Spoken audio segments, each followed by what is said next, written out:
Marriage partner goes blind. I walk around the house every day wearing light clothes. Sometimes even without clothes. The man sits on the sofa calmly and silently. But his ears always turn red, sometimes even bleeding inexplicably. Until one day, I heard his inner thoughts: should I tell my wife that my eyes are actually fine? But my wife's waist looks really soft. I wonder what it feels like to hug her. My wife has long legs. I wonder how they feel resting on my shoulders. Stop! I step forward and cover his mouth. Just got back from the nightclub. Exhausted in body and mind. My dad sits on the sofa, arms crossed, smiling. I have good news for you. What? The company has gone bankrupt. Dad, are you crazy with grief? What are you thinking, Dad? I'm saying that every cloud has a silver lining. What silver lining? I have a bad feeling. Vincent's family is preparing to marry us. The Wynn family? The Wynn family has only one son, Vincent. But he was recently blinded in a car accident. I have to marry a blind man? No way. I haven't had enough fun yet. So you're selling your daughter? I feel like I'm facing a great enemy, Dad. Actually, I have mixed feelings. I like to cheat. If I go to the Wynn family, I might get my legs broken, and Vincent is a blind man. How can I call him my future husband? My dad got angry. 3 days later, I was tied up and thrown into the wedding car. At the wedding, the host, Mr. Vincent, do you want to marry Miss Jenny? The man in front of me had deep, cold eyes, looking sophisticated in a black suit that made him look like a movie star from a poster. I do. He spoke, his voice cold. The blind jerk. Ice cold. You won't get me. Being handsome doesn't pay the bills, you know? The host turned to me. Miss Jenny, do you want to marry Mr. Vincent as your husband? I immediately shouted, I don't want to. I don't want to. The bodyguards behind me quickly covered my mouth. The host still maintained a polite smile. All right. It seems like you two are a match made in heaven. In the middle of the night, still tied up and thrown onto the marriage bed. I cursed my dad till I was out of breath, feeling drowsy. In a daze, someone walked in through the door. The sound of polished dress shoes treading on the wooden floor, tapping against my eardrums. I instantly woke up, shouting, help! Forced marriage! Help, Jenny! The man brushed his cuffs methodically. His voice was like the rain on a winter night, sending shivers down my spine. What are you going to do? I stared at him, watching as he approached. Wasn't he blind? How was he walking so steadily without a cane? Vincent! Please, let me go. I can introduce you to someone else, my best friend. She's beautiful and gentle. Please, I'll beg you on my knees. His face was only 10 centimeters away from mine. A coldness emanated from him. Though his pitch-black eyes saw nothing, they were full of coercion and danger. But we had already held a wedding. He straightened up, reaching out as if to touch my head. I immediately backed away. It's okay. You can let me go. But your dad's company needs funding. I was stunned. After going bankrupt, I would go back. The house and cars in our family were probably all sold. The debts I owed would take me a lifetime to repay. Shivers ran down my spine.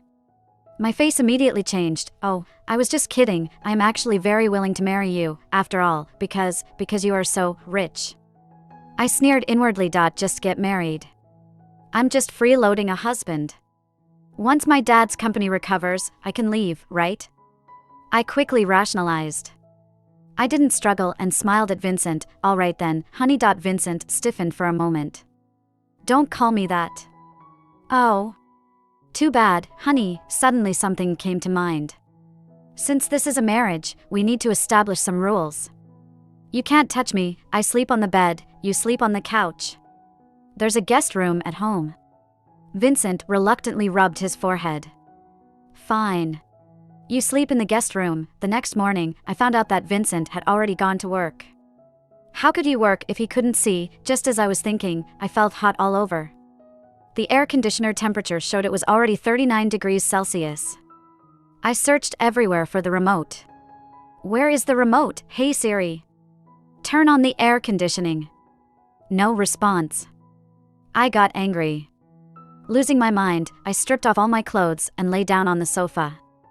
I fell asleep like that. Suddenly, the front door opened. I heard familiar footsteps approaching. I woke up abruptly. Wait, don't turn on the light. I'm not dressed. I was only in my underwear. But it was too late that the light switched on. Vincent stood at the doorway, his gaze unfocused. I had forgotten. He couldn't see. I felt relieved and continued, lying down on the sofa. You're back. Come on, make some food. I'm starving. You haven't eaten all day? Vincent seemed somewhat uncomfortable for some reason, his gaze avoiding mine. How can you be shy if he can't see? I decided to tease him and walked up to him with bare feet, almost sticking to his body. Honey, am I pretty? I took his hand and placed it on my waist. Vincent's pupils contracted. His face turned red. You're pretty. Vincent turned his head away. You can't see anyway, it's boring. I turned around and left. Vincent's puzzled voice came from behind me. Can't see? Who told you I can't see? He paused. Yes, I lost my sight in the accident, then get it treated quickly. I walked up the stairs, ready to take a shower. After the shower, I thought about wearing a bathrobe, but then I remembered there were no cameras in the house and I only had a blind husband, so I decided not to bother. Naked sleep was just too comfortable. I rushed down the stairs and saw Vincent sitting on the sofa. I said, the air conditioning, I can't turn it on, it's too hot. No response. I looked down in confusion and saw Vincent sitting silently on the sofa, with red ears and not looking at me. Can't you hear me? I reached out to grab him by the collar. To my surprise, fresh blood started flowing from his nose. Should I tell my wife that my eyes are actually fine? Wait, who's talking? Vincent? What did he just say? No, his mouth didn't move just now. But my wife's waist looks really soft. I wonder what it feels like to hug her. Could I hear Vincent's thoughts? My wife has long legs. I wonder how they feel resting on my shoulders. I stared wide-eyed and jumped up. Stop! I stepped forward and covered his mouth. His eyes lifted slightly, looking at me calmly, and still, I didn't say anything. That's right, I know. But strangely enough, how could I hear your thoughts? Also, what are you thinking about? My wife looks cute when her eyes widen. I want to kiss her. I turned around suddenly. The man's indifferent eyes met mine. What's wrong? But I clearly saw him sneak a glance at my lips unintentionally. It was just an arranged marriage. How could a stranger ogle me? I seemed to have forgotten something. Did he just say his blindness had been cured? I raised my hand and waved it in front of Vincent. He did not move his eyes, slightly unfocused. Good thing I'm smart, otherwise, if my wife found out, I wouldn't get to see her sexy figure anymore. I packed up a bunch of things and threw them into my luggage casually. Opening the door, ready to leave, but I was stopped by a hug. Are you okay? I was supported gently. A very caring voice. If I hadn't heard his inner thoughts, I would have believed it. He's touching my waist. I stepped back in fear. The man came closer. Jenny, where are you going? Where are you going? You walk straighter than a zebra crossing. I watched him grope his way closer. My back was against the corner of the table. I shouted, stay away. The scene in front of me felt like a trapped prey. The hunter meticulously sharpened his knife. Stepping closer step by step. My heart felt like it was on the edge of a cliff. I swallowed hard. My best friend just had a breakup. I need to go to her house and comfort her. Vincent tilted his head, seemingly pondering, but I remember your best friend is vacationing in Florence these 2 days. I shrank my neck, eyes darting around. Oh, her grandfather graduated. Oh no, it's her dad who's pregnant. I'm going to help out. Jenny. The man was already standing in front of me, looking down at me. Why call me? I didn't dare look into his eyes, afraid he would throw me onto the bed. Don't lie to me. How could I, husband? I patted his shoulder, which was too close. There really is something. I'll be out for a couple of days. Fine. Vincent agreed. I widened my eyes, immediately dragged my suitcase and scrambled out of the door. Dad. Open the door. What a joke. My dad changed the passcode to the main gate. Even my own home is a no-go zone. My friend's phone isn't connecting. Not to mention any aunts or uncles. One by one, they looked down on me. They immediately blocked us when they heard about the company's bankruptcy. There was no hope left. I dragged my suitcase and sat on the curb, not caring about my image. I searched for a while. Oh no! I forgot my phone. Looks like I'm really going to be a wanderer this time. Can't go back to Vincent's house, that's a wolf's den. Sooner or later, Vincent will devour me alive.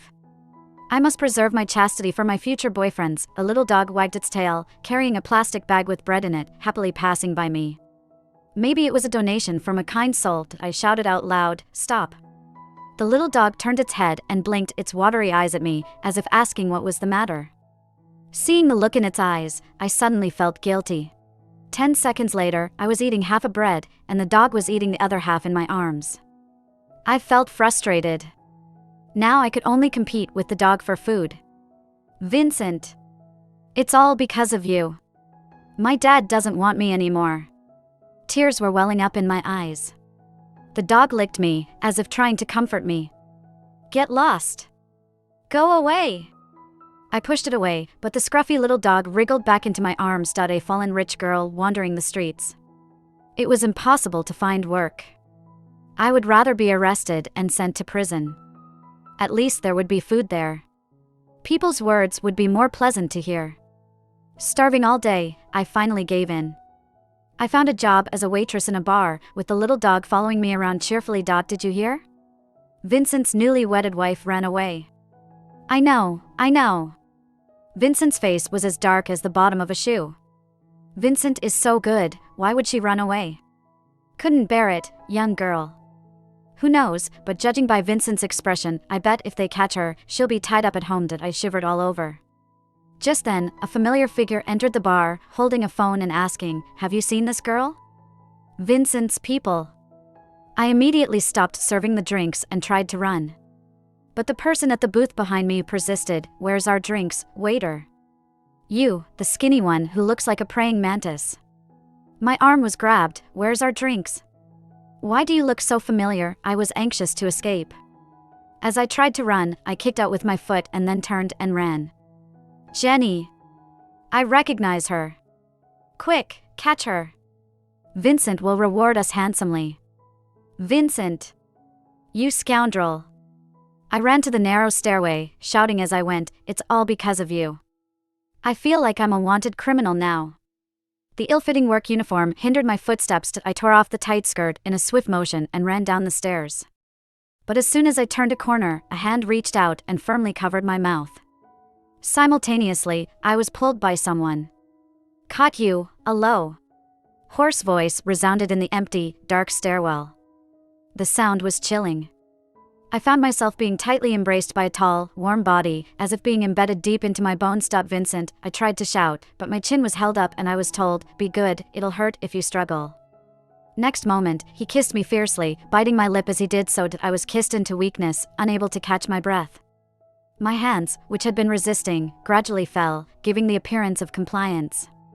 Time seemed to stand still in the stairwell, with only the sound of our rapid heartbeats and the ambiguous sounds of sucking and rustling of clothing filling the air. This was punishment. The man finally stopped and, with our noses almost touching, breathed heavily. Tears welled up in my eyes as I raised my head. "It's all your fault, my dad doesn't want me anymore." Vincent lifted a hand to wipe the corner of my mouth. "Well, blame me. It's all right, I have you now."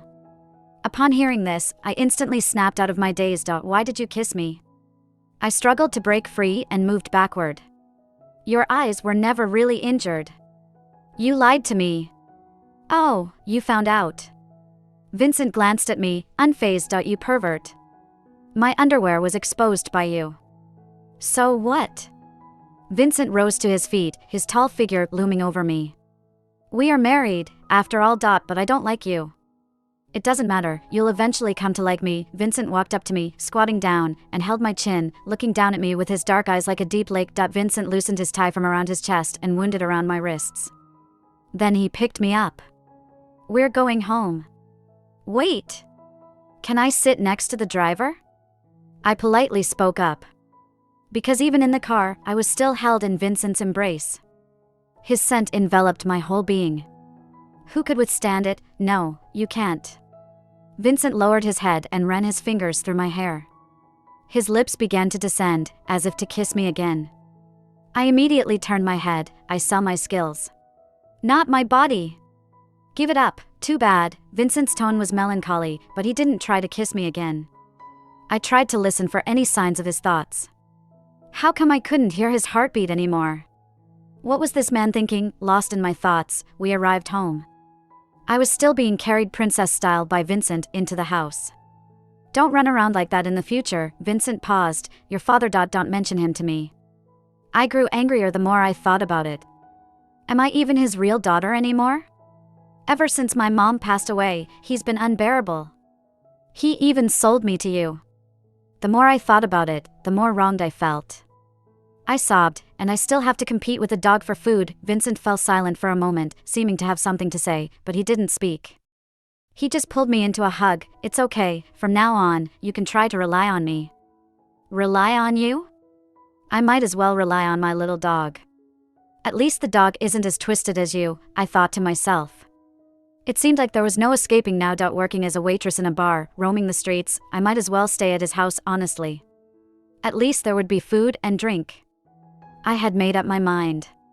If he wanted to hug me, let him hug me. If he wanted to kiss me, let him kiss me. Being held by him was actually quite comfortable.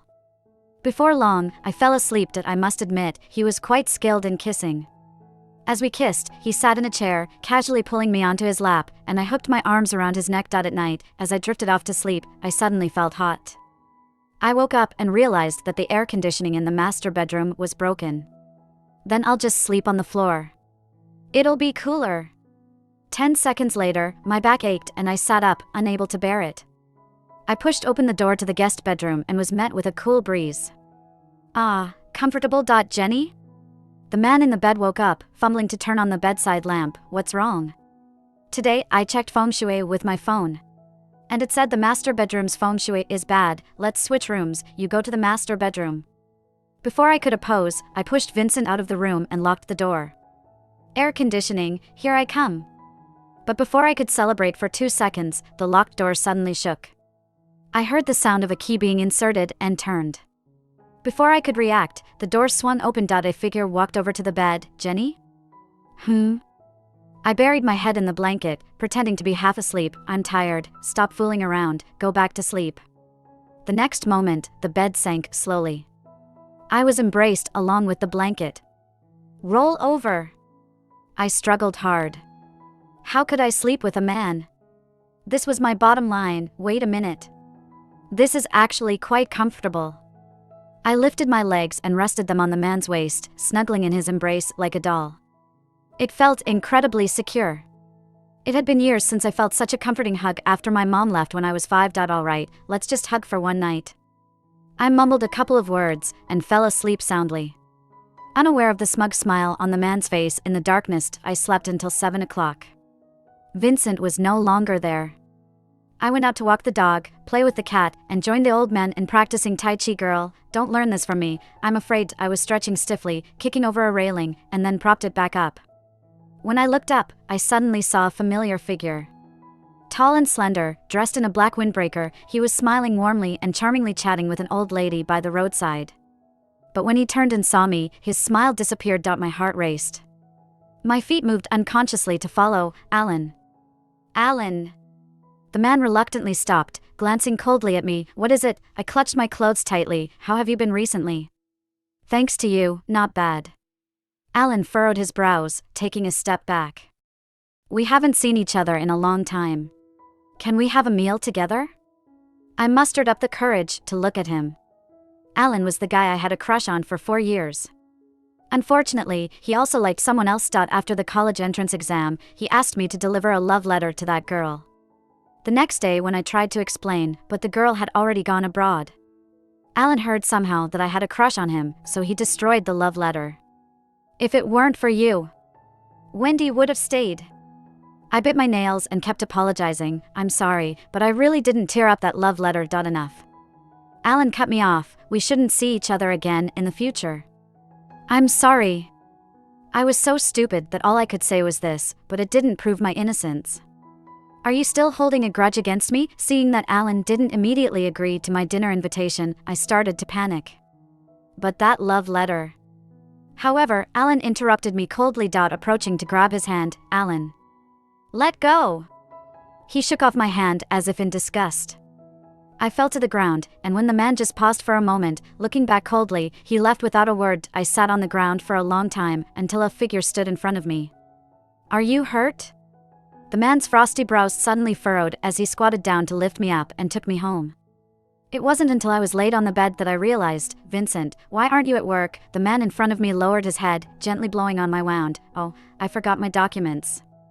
Then he raised my foot onto his knee with his left hand and applied iodine with his right hand to disinfect it. If it hurts, you can scream. Why didn't you ask the secretary to come back and get them? Vincent didn't reply, he just focused on cleaning my wounds carefully. His movements were gentle in an unbelievable way.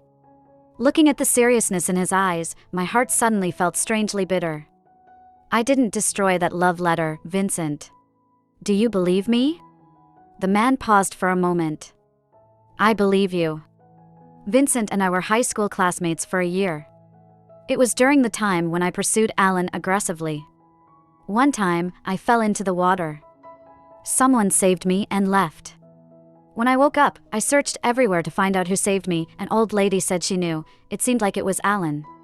When I saw him again in school, I was deeply attracted by Alan's gentle and clean smile. Every morning, I would bring him breakfast, secretly give him drinks, and write his name Alan on them.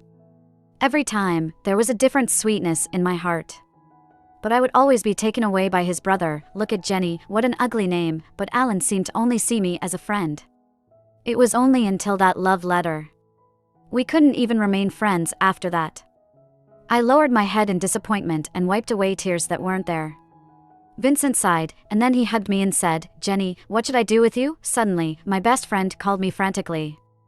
Jenny, do you know your dad is in the hospital? My phone fell to the ground. My mind went blank. Vincent finally told me the truth. My dad had late-stage stomach cancer. He didn't have much time left out with only a pampered daughter like me left. My dad entrusted me to Vincent, who he trusted more. The company didn't go bankrupt, and now it's temporarily under Vincent's management. It's like my dowry. When Vincent told me all of this, I was silent. Until I entered the hospital room. I saw my dad's surprised and helpless expression. I walked over smiling. Dad, not eating properly led to you falling ill, right? I found myself unable to sleep.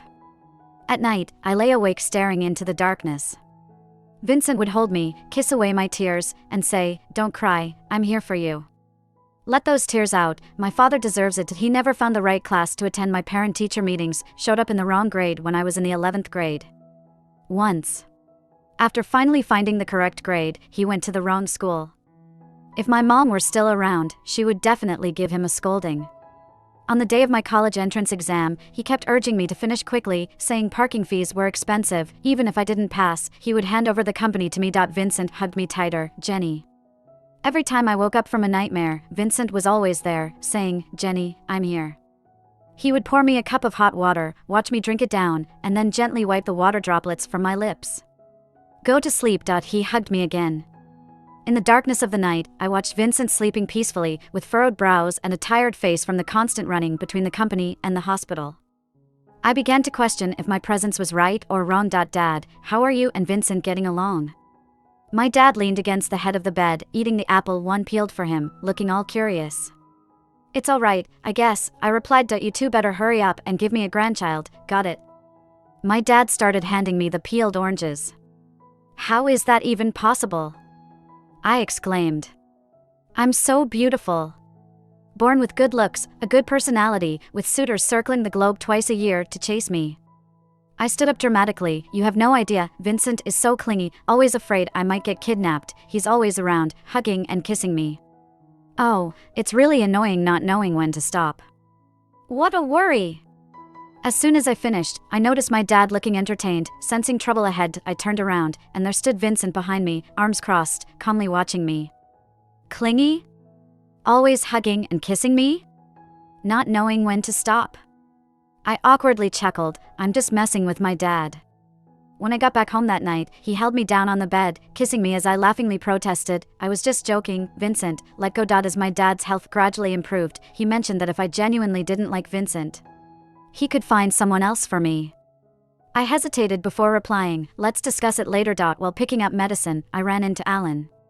Are you okay? Are you sick? I hurriedly approached him, wanting to hold his arm, but he pulled away. Jenny, I don't want to say this a second time, my matters are none of your concern, stop coming to find me. As Alan spoke and turned to leave, a hand pulled me back. "Jenny, stay here," Vincent strode up to us. Opening his phone, he played a video in front of Alan. It was a class monitor surveillance video that Vincent asked the teacher to find, showing that Alan's good friend had secretly rummaged through Jenny's bag, torn up the love letter, leading to misunderstandings. Then, Vincent reached out and put his arm around me. "Jenny and I are already married. Jenny came here to clarify the misunderstanding. If you don't believe it, then you're just a fool who's easily misled by others." Alan's whole body trembled. I believe he finally saw the truth that had been delayed by almost 10 years. "Jenny," Alan stammered apologetically, "I'm sorry." His late apology suddenly felt so tiring. "Let's still be friends, okay?" This time, Alan tried to reach out to me, but Vincent pushed him away, saying, "I told you we're already married, she's my wife now." With a bowed head, he added, "Let's go." I stared at Vincent in disbelief, my heart beating uncontrollably.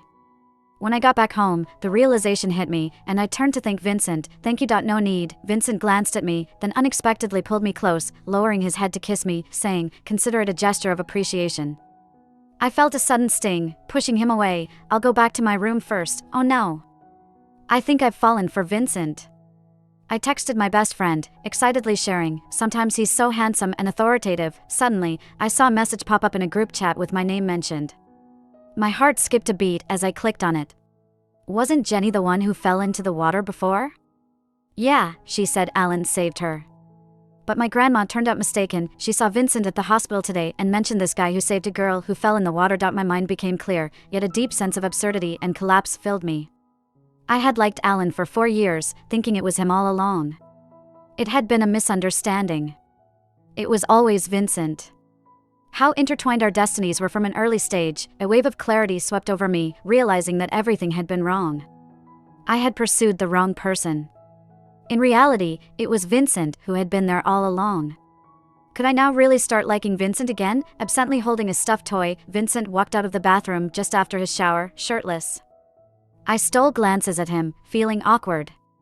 "If you want to look, just look openly." Vincent dried himself with a towel casually and threw it into the laundry basket, teasing, "Why peek when I'm right here?" I turned away without saying a word. Vincent climbed into bed and moved closer. "Are you mad?" "No." I suddenly felt restless. "Why are you always so good to me, Yuri, my wife?" Vincent hugged me from behind. After a long silence, I turned around and kissed Vincent's cheek. As I tried to leave, the sound of his heavy breathing stopped me as he pulled me into a deeper kiss. "Why are you so forward today?" Without a word, I turned around, straddling him. "Don't speak, just kiss me," I whispered. Vincent was taken aback. "Jenny." The air was thick and hot. I lay in the bathtub, exclaiming, "Vincent, what did you eat to grow this big?" Vincent rubbed my head gently and softly replied, "You." "Dad, do you think if I tell Vincent this, he'll want to kill me?" Dad chuckled, "How petty, bringing a few fruits to visit your old man. Come on, spill it." "Dad." "Actually, I was going to set up a marriage for you back then, but halfway through, Vincent intervened. He said he had secretly admired you for a long time. I couldn't believe what I was hearing when. It seems like he said he had a crush on you since high school, calling you a little son, lively, bringing positivity to people." It sounded a bit formal, but I could tell he was sincere. "He even promised to love you forever, and since I knew his dad, I arranged for you too." My dad ate a banana, blinked, and unintentionally brought about a good relationship for me. But I felt like my heart was a soft and sour fruit, with thick juice dripping down. Secretly in love with me? Since high school? It all started when he transferred here. So, when I was pursuing Alan. Did he see it all along? How much must his heart have hurt? I rushed back home and waited for Vincent to return, then hugged him tightly. "What's wrong?" I didn't say anything, just held on to him. After a while, I spoke. "I'm sorry for running away before and making you search for me for so long." Vincent smiled and patted my head. "It's not your fault. And also, I'm sorry for thinking that the person who saved me back then was Alan. Stop, Jenny." Vincent lowered his head and kissed me. "Look, we're together now, that's good enough. As for those years, those misunderstandings, I don't think they matter. It's okay, as long as you know I love you." Alan chased me to the hospital downstairs to apologize and seek my forgiveness. "I'm sorry, it was all my misunderstanding. Can we still be friends?" Alan stood in front of me with a bouquet of flowers, dressed similarly to back then, in a simple white shirt, smiling as brightly as before. Now I just feel nauseous. It's too late, Alan. I'm already married. So, no. Since back then you chose to cover your ears and not listen to explanations, now that the truth is out, what's the point of uncovering your ears again, Jenny? Alan tried to come closer to hug me. I'm really sorry. I backed away, feeling dazed. That I'm sorry. Something that I never needed to hear, yet said so many times over the years. If there were misunderstandings, let them be. I don't care anymore. I'm married to Vincent, don't look for me again. No, Jenny, your marriage to him is just an alliance, you can't possibly like him. You liked me for so many years before, right? I've changed my mind now. As long as you agree, I'll divorce you from Vincent immediately and marry you. Who says I don't like Vincent? He's rich and kind. Sorry, you should go now. As I turned around, I saw Vincent leaning on the car door nearby. I didn't know how long he'd been listening. Our eyes met, and I quickly looked away. What did you just say? Rich and kind, what was that? My face instantly turned red. I cleared my throat. Nothing, you misheard. Let's talk about it at home. My dad's condition stabilized. In the second month, I brought him a report. A man nearing 60, I saw him shed tears for the first time. He didn't cry when he found out he had cancer or during chemotherapy. But seeing me pregnant, he cried. I want to pick a name for him. Let's call him Winnie. I remember Jenny must have been a name he picked. It sounds like a name that makes you not afraid even in winter. Vincent held me and said, Jenny, let's name him Honey. Honey. In high school, after Vincent finished playing basketball, he wiped the sweat off with his shirt. Suddenly, he saw Jenny smiling as she handed a bottle of water to Alan.